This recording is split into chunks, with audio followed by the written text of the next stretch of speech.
The morning sunlight streamed through the gaps in the curtain, casting a soft golden glow across the room. Slowly, she opened her eyes, adjusting to the brightness. Beside her, Samuel remained in deep slumber. She lingered for a moment, watching his peaceful face, recalling how, in the early days of their marriage, he would wake her with tender, affectionate kisses. But now, mornings were quiet, their routine almost mechanical. Silently, she slipped out of bed and made her way to the bathroom. As she stood before the mirror, she studied her reflection. Fine lines had begun forming around her eyes. A quiet sigh escaped her lips as she pondered how swiftly time had passed. 12 years had gone by since she and Samuel exchanged vows, their hearts brimming with dreams and aspirations. Downstairs in the kitchen, the familiar hum of the coffee maker and the pop of the toaster filled the air. A soft smile crossed her lips as she heard the rapid thudding of little feet on the staircase. Mariana, 10, and Luke, 8, burst into the kitchen like a whirlwind. "Good morning, Mom," they chimed in unison, settling into their chairs. "Good morning, my loves," she replied warmly, pouring milk into their glasses. "Did you sleep well, Mariana? And you, Luke?" Excitedly, they recounted their dreams from the night before. She listened attentively, laughing at their whimsical tales and asking questions, cherishing these moments that filled her heart with warmth. Samuel entered the kitchen, already dressed for work. "Good morning, family," he greeted as he took a seat. She set a steaming cup of coffee in front of him, receiving nothing more than a brief, distant thank you in return. A familiar pang of sadness tugged at her heart. She remembered when his gratitude came with a loving kiss. Breakfast unfolded in its usual predictable rhythm. Samuel scrolling through the news on his phone, the children chattering about their school day, and observing it all in silence, feeling increasingly disconnected. Once the meal was over, Samuel stood, kissed the children on their foreheads, and left for work with barely a glance in her direction. After dropping the children off at school, and returned home and dove into her daily routine. As she vacuumed the living room, her thoughts wandered. When had things changed so drastically? She remembered a time when Samuel's eyes sparkled with admiration when he looked at her, when he'd pull her into tight embraces after a long day, when they would talk endlessly about their dreams. Now, their conversations revolved around household responsibilities and the children. Affection had become a rare and fleeting gesture. As she folded freshly laundered clothes, her gaze landed on a wedding photo resting on the dresser. Their faces beamed with love, their eyes filled with promise. A deep sigh escaped her as she wondered if Samuel ever regretted their marriage. Did he still see her as his partner, or had she become merely the mother of his children, the keeper of their home? The day dragged on, filled with chores and routine tasks. By evening, as the family gathered for dinner, a heavy silence hung in the air. Samuel spoke little, responding to her attempts at conversation with short, indifferent replies. Even the children, sensing the tension, were unusually quiet. After dinner, as she stood at the sink washing dishes, she felt a sting of tears threatening to spill. Quickly, she wiped them away, unwilling to let her children see her sadness. Her gaze drifted toward the living room, where Samuel sat on the sofa, engrossed in his tablet, lost in his own world. A vast, unspoken chasm stretched between them, one that felt far greater than the physical space separating them. On Friday night, after tucking the children into bed, and sat alone on the porch, gazing at the endless sky, she remembered how she and Samuel used to do the same when they were young and in love, weaving stories about constellations and whispering dreams of the future. Now, she sat in silence, feeling adrift unseen. Saturday morning arrived, bright and warm, yet she awoke with an unshakable heaviness in her chest. The children, eager for the weekend, bolted outside after breakfast, their laughter ringing through the backyard. As always, Samuel retreated to the garage, immersing himself in the familiar rhythm of working on his motorcycle, a passion he had nurtured for years, and lingered in the kitchen, wiping down the counters, but her mind was elsewhere. She stared through the window, watching her children play while the faint clinking of Samuel's tools echoed in the distance.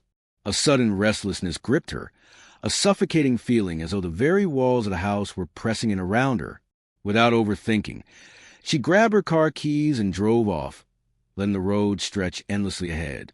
She had no destination in mind, allowing her thoughts to drift as freely as the passing scenery. Eventually, she found herself at a lake on the outskirts of the city, a place that held a lifetime of memories. It was here that she and Samuel had shared their first date, where he had proposed beneath a sky dusted with stars. Parking the car, she walked toward the water's edge and settled onto a large rock. The lake was calm, its surface glistening under the afternoon sun. As she watched the light ripple across the water, memories flooded her mind. Carefree picnics, spontaneous dives into the cool depths on sweltering summer afternoons, hours spent baring their souls to each other. When had all that slipped away? She sat there for hours, caught in the grip of nostalgia and self-reflection. Their life together had brought her two beautiful children, a sense of stability, a home. And yet, something vital had faded.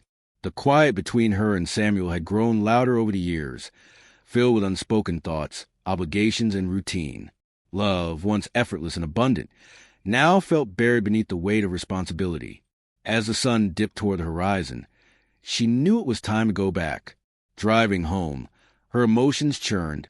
A deep sadness for what they had become, an ache for the connection they once shared, but also a fragile ember of hope. Perhaps there was still time to rekindle what had been lost, to rediscover the love that had once felt unbreakable. When she stepped to the front door, she found Samuel sitting with the children in the living room.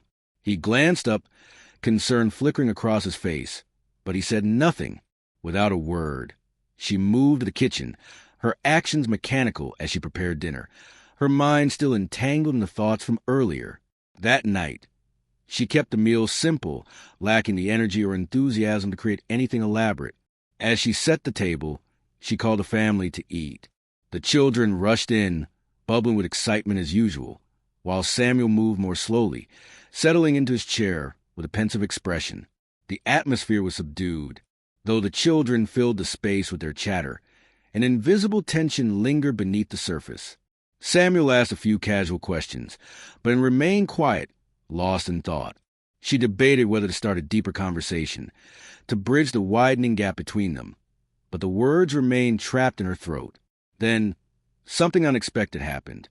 Samuel placed his napkin down, wiped his mouth, and without warning, looked directly at Anne. His gaze held something unfamiliar, tenderness, determination, something she hadn't seen in a long time. "You know," he began, his voice quiet yet firm, carrying an unmistakable weight. "Everyone at work envies me," and blinked, caught off guard by his words.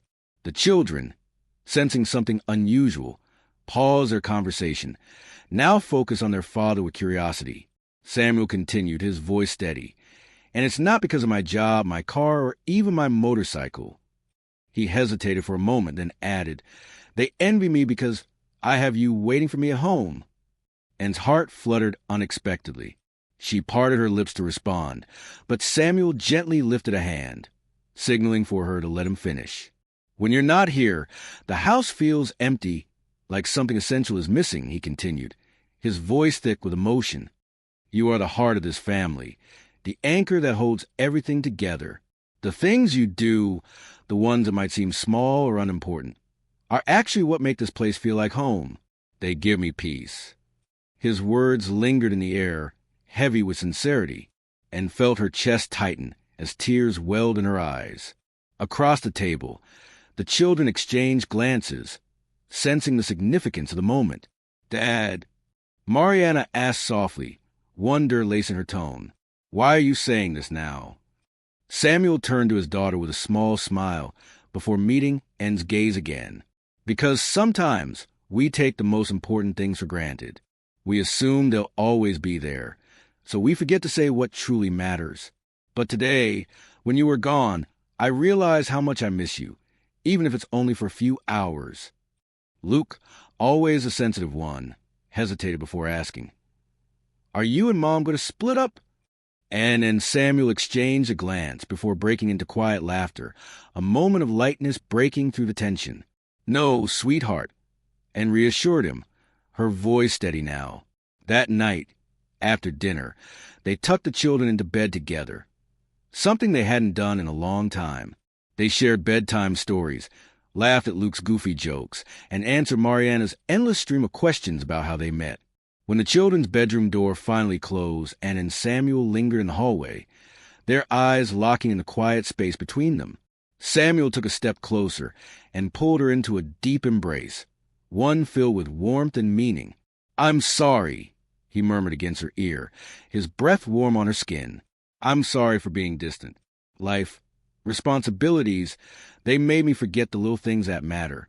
But I need you to know I still love you, maybe even more than I did in the beginning." Tears slipped down his cheeks, but they weren't from sadness. They were tears of relief, of joy.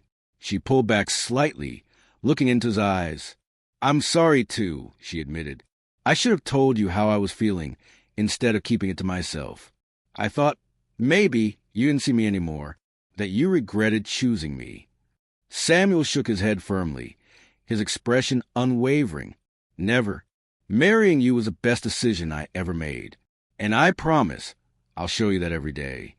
For a long moment, they stood there, wrapped in each other's arms, feeling the familiar comfort of their closeness, the steady beat of his heart, the warmth of his body. And in that moment, and realized that the love she feared had faded had never truly disappeared. It had been there all along, woven into the everyday acts of care, the quiet sacrifices, the life they had built together. That night, as they lay in bed, they talked for hours, rediscovering the connection that had once been effortless. They spoke about their hopes, their fears, and how they wanted to find their way back to each other. They made a promise to have regular date nights, just the two of them, like they had in the early days. When they finally drifted off to sleep, it was nearly dawn, but for the first time in a long while, and felt at peace. She had learned that love doesn't always announce itself in grand gestures. Sometimes it whispers in quiet moments, in everyday routines, in the gentle ways people show up for one another. In the weeks that followed, subtle changes began to take shape. Samuel started waking up earlier to have breakfast with the family. He called, and during the day, just to check in, dinner conversations became more animated, filled with laughter and stories. A month later, on a Friday night, after the children were tucked into bed, Samuel surprised her with an impromptu picnic beneath the stars in their backyard. They reminisced about their early days, laughed at old memories, and dreamed up new plans for the future. That night, Aslan lay beside him under the vast, twinkling sky. She felt a profound sense of gratitude for the love they had built, the family they had created, and the chance to rediscover each other again and again. Love, like life, had its peaks and valleys, moments of passion, times of quiet companionship, and periods of struggle. But what mattered most was the willingness to keep trying, to keep communicating, to never stop appreciating the journey together. And in that moment, under the endless sky, she knew with absolute certainty that they were exactly where they were meant to be, together, ready to embrace whatever the future held, side by side.